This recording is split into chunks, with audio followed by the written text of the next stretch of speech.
जी अस्सलाम वालेकुम, this is me Wali Cheema from 92 residence. उम्मीद करता हूँ कि आप सब खैर खैरियत से होंगे। आज मैं आपको डी और जे ब्लॉक दिखाऊंगा, इनकी प्राइसेस डिस्कस करेंगे, कब तक इनके पोजेशंस कह लें कि एक्सपेक्टेड है, ये डिस्कस करेंगे। फ्यूचर प्रॉस्पेक्ट्स क्या हैं, क्या अभी इन्वेस्टमेंट करनी चाहिए, इन तमाम डिटेल्स डी और जे के आज के हम वीडियो में डिस्कस करेंगे।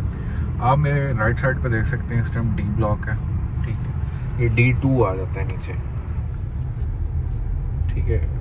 लेफ्ट साइड पे मेरे जी आ जाता है, ठीक है। ये आप J1 कंसिडर कर सकते हैं इस ब्लॉक को। अच्छा, अब मैं इनका बताता चलूँ आपको। ये लास्ट बैलेटिंग जो DHA गुजरांवाला ने की थी, उसके अंदर ये दो ब्लॉक्स आए थे, D ब्लॉक और J ब्लॉक, ठीक है। D ब्लॉक का अब इस तरीके से है कि जनाब यहाँ पर आपको सिर्फ फ्रंट के ऊपर 2 कनाल के प्लॉट्स मिलते हैं दोनों साइड्स पे। कुछ प्लॉट्स डी के अंदर आपको कनाल के भी प्लॉट्स मिलते हैं। वहाँ पर जो इस टाइम रेट डिमांड किया जा रहा है मेन बुलेवार्ड के ऊपर, वो तकरीबन 2 करोड़ के अराउंड है, ठीक है। बल तो टोटल को 13-14 प्लॉट हैं, उनमें से अगर को बिकने के लिए नहीं आता, अगर बिक जाए तो वो फिर बंदा अपनी डिमांड करता है, ठीक है। नॉर्मल प्लॉट अगर आप देखेंगे डी के अंदर वो 1 करोड़ रुपए के, अगर बड़े रोड का प्लॉट है तो वो 1-15-20 के राउंड जो है मिनिमम आपको अच्छी लोकेशन का प्लॉट मिलता है डी सेक्टर के अंदर। जे की बात कर लें, इस तरफ जे देख लें, ये जे ब्लॉक है जनाब, ठीक है। जे ब्लॉक के अंदर आपको रेट्स डी के कंपैरेटिवली थोड़े से कम लगते हैं, ठीक है, थोड़े से कम मिल जाते हैं। वहाँ पर ये है कि तकरीबन आपको जो अच्छा कनाल का प्लॉट है, जो फ्रंट वाले ब्लॉक्स हैं, जिस तरह कि आपका J2 हो जाता है, J5 हो जाता है, यहाँ पर तकरीबन आपको 90-95 के राउंड आपको मिनिमम प्लॉट मिलता है। बैक वाले जो J4 वगैरह हो गए, नीचे वाले जो J के ब्लॉक्स हैं, वहाँ पर तकरीबन आपको 80-85 के राउंड आपको प्लॉट मिल जाता है, ठीक है। अब इनके पोजेशंस कब तक होने हैं, ठीक है, जिन लोगों की फाइल्स यहाँ पर बैलेट हो गई हैं, जिनको नंबर लग चुका हुआ है।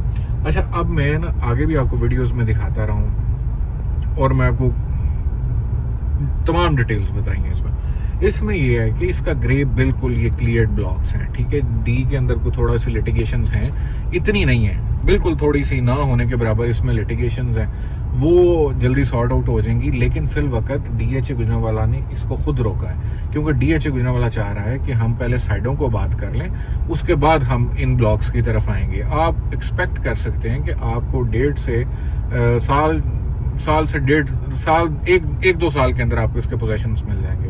यहाँ पर सेवरेज डाल चुकी हुई है, रोड शेप अप हो चुकी हुई है, सारा काम जो है इसका ये हो चुका हुआ है। कारपेटिंग होनी है तो ये ब्लॉक से रेडी होंगे, ठीक है।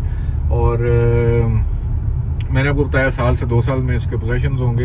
ये इस तरह के ब्लॉक्स थे जब ये इनिशियली बैलेटिंग हुई है। मैंने बड़े लोगों को कहा कि जनाब इसमें प्लॉट लें 68 तक, ठीक है, 68 की प्राइस के अराउंड यहाँ पर प्लॉट सेल आउट हुए, ठीक है, कनाल के डी ब्लॉक के अंदर। जे ब्लॉक के अंदर आपके 60 तक भी प्लॉट जो है वो सेल आउट हुए हैं, ठीक है, कनाल की मैं बात कर रहा हूँ। और आज अगर आप कैलकुलेट करते हैं उन प्लॉट्स को, तो वो मिनिमम जो है उसके अंदर हर बंदे ने को 25-30 लाख रुपया कमाया है जिसने इन्वेस्टमेंट की है, ठीक है। बड़े इन्वेस्टर्स थे जिन्होंने इसके अंदर डी ब्लॉक के अंदर उनको जम मिले। और अब ये जो टाइम है, ये टाइम बी परचेजिंग का है, ठीक है, परचेजिंग का टाइम है, क्योंकि जिस दिन डी ब्लॉक के पोजेशंस हैंड ओवर होने हैं, आपको यहाँ पर 1.5-2 करोड़ से नीचे का प्लॉट नहीं मिलना है। रीजन ये है कि मेन बुलेवार्ड का ब्लॉक है, ठीक है। साइड पे रेट कंस्ट्रक्शन के अकॉर्डिंगली चल रहे होंगे। इसको मेन बुलेवार्ड का बहुत बड़ा जोन है, ठीक है, डी ब्लॉक को, जे ब्लॉक को। यहाँ इन दोनों ब्लॉक्स को अगर आप पोजेशंस के बाद जब यहाँ पर घर शहर बनने स्टार्ट होंगे, मैं इसको 1.5 से 2 की ब्रैकेट के अंदर काउंट करता हूँ कि यहाँ तक इनके प्लॉट्स के रेट जा चुके होंगे। और ये इतने बड़े ब्लॉक्स नहीं है, ठीक है, छोटे ब्लॉक्स हैं। डी ब्लॉक खास तौर पे छोटा है, जे ब्लॉक भी छोटा है, वो कोई इतना बड़ा ब्लॉक नहीं है। तो यहाँ पर कल को बहुत अच्छा स्कोप है जिस बंदे ने भी इन्वेस्टमेंट करनी है डी ब्लॉक के अंदर, ठीक है। और इसके अलावा अगर आपकी कोई मजीद क्वेरीज हुई डी ब्लॉक को लेके या जे ब्लॉक को लेके, हाँ, J1 के अंदर आपको 10 मरला भी मिलता है, J3 के अंदर भी 10 मरला मिलता है, जे ब्लॉक के अंदर, डी के अंदर 10 मरला नहीं है। जे ब्लॉक का 10 मरला अगर आप फ्रंट वाला J1 का देखते हैं आप, तो वहां पर नॉर्मल प्लॉट आपको 70 to 75 के राउंड मिल रहा है, ठीक है। और J3 के अंदर आपको 65 के राउंड भी 10 मरले का प्लॉट मिल जाता है। ये ऑन ग्राउंड नहीं है लेकिन बैलेटेड जरूर है, ठीक है। ये थी जनाब आज की डी की और जे की वीडियो। आई होप सो कि आपको तमाम इसकी डिटेल्स भी क्लियर हो चुकी होंगी। अगर मजीद आपका कोई क्वेश्चन हुआ डी ब्लॉक के रिलेटेड, जे ब्लॉक के रिलेटेड, या कोई भी आपका क्वेश्चन DH ग्रीना वाला के रिलेटेड हुआ, तो आप मुझसे कोऑर्डिनेट करके तमाम डिटेल्स कॉल पर भी हासिल कर सकते हैं, ठीक है जनाब। Thank you so much. Allah Hafiz.